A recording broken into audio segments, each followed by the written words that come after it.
well, I guess no interview with you can be complete without discussion on politics.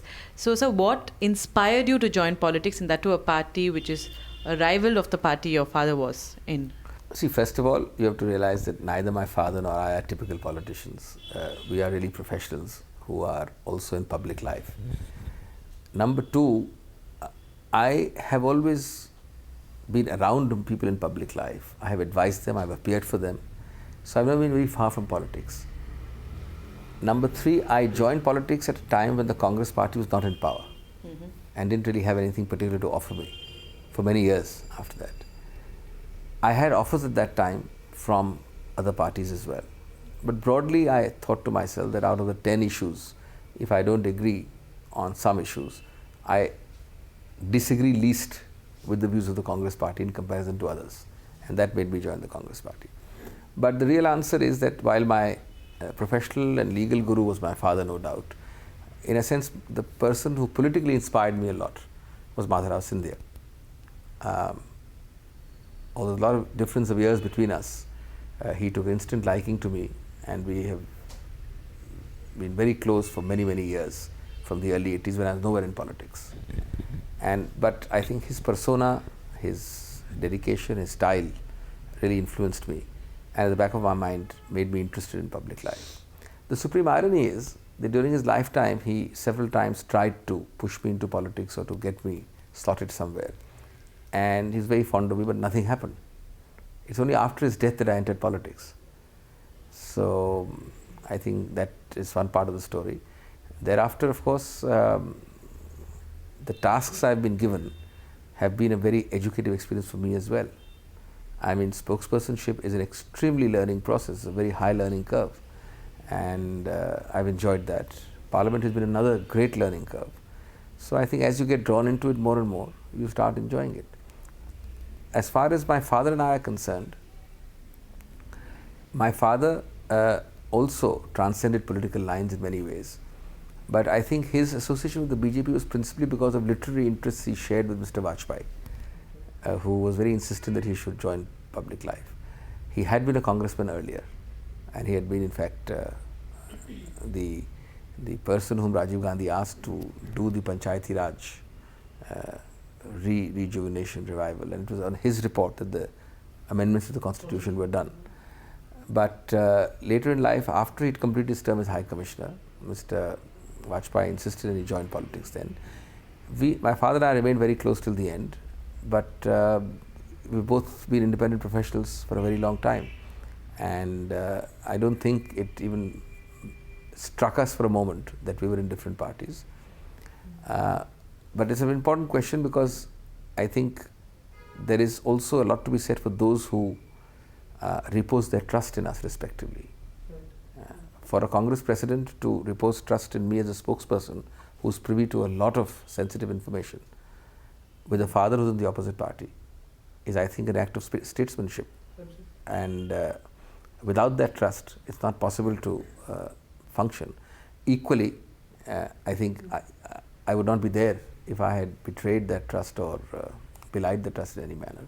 So I think that's the way it works. Do you think that public life, or particularly government in India, there seems to have been a erosion in the spirit of statesmanship that was possibly the hallmark of independent India? Oh, absolutely. There's no doubt about it. Absolutely.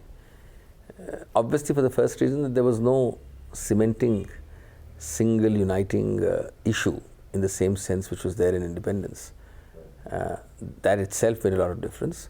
But equally also because we live in a much, much, much more materialistic world. So that today the issues are more, are narrower, are more personal, and the idealism has suffered a decline. And if you find a decline in idealism everywhere, in every sector, in every profession, in every segment of society, why should you expect the political class to be exempt from it? So there is no doubt that statesmanship or rising above the narrower issues has declined.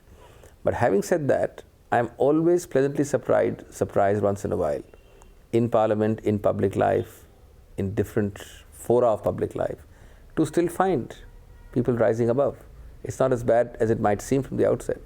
It is much less than independence, no doubt, But people have.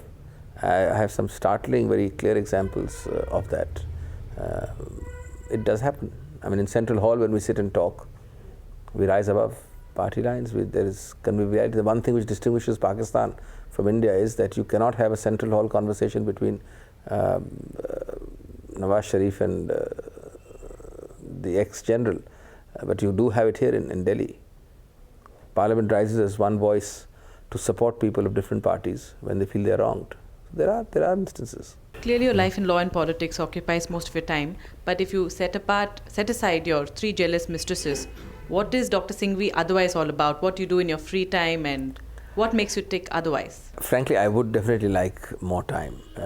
24 hours is definitely too short. But having said that, I am certainly not the workaholic which people might think, and I actually end up doing a lot of other things. Friday evenings I rarely work. I mean, I keep doing some work or the other, but not work in the work sense. I love movies. I frequently go out to a movie. I missed one yesterday, so I may go out today. I'm a gizmo freak. I'm gizmo crazy, though not gizmo savvy.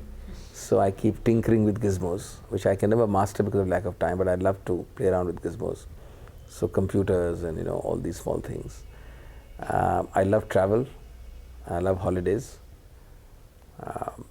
especially to exotic places. I have Machu Picchu high on my list of targets which I've not been able to go to for a long time. So those are things. Of course, we have a morning walk gang. I do a morning walk, so we have a very disparate, diverse gang of people who walk and discuss everything under the earth in a morning walk. I don't get to play enough sport which I'd like to. I mean, I've flirted with golf many times, left it. What is your typical day like? I believe you get up at 4 a.m. and your day winds up around 1 a.m. So is that right? No, it's not that bad. It's much less than before. I don't have the energy to do that. But yes, there have been some articles published about a day in the life of so-and-so. And it is because of the multitasking, it's a packed day. How early I get up depends on the volume of work. It all depends on whether there are newer files to be read, if there's a speech, because all that extra overflow gets done only in the morning. So, it could go backwards from 6:30, which is my normal time of getting up, to any time. But I used to do a lot of that earlier. Now it's not so bad. I try to divide my day. It's not always possible by rule. That obviously the mornings are clearly court orientated, and if possible, I try in the afternoons to have short conferences in the court. That helps me a lot. It's not always possible because the advocates demand otherwise, but where possible, short conferences in the court are a useful way of finishing off that part.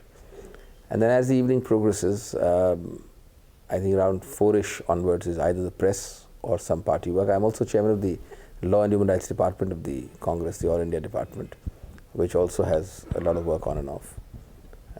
So a short break there on that. And then if I have avoided most of the conferences in the evening, I'm able to read my files in the early evening and be done with it. And that leaves me time in the late evenings to do anything else I want. One way I've managed is, and this is important, I have become antisocial to a fault. I just don't go out anywhere on Monday to Thursday. I just don't go to a fault. I mean, I think I should go to some place, but I don't end up going. Not because of anything else, because I don't feel the urge. I'm also tired, and it does save a lot of time. Fridays, since I go out on my own outings or movies, I end up not going to formal functions. So really, I have now become quite antisocial.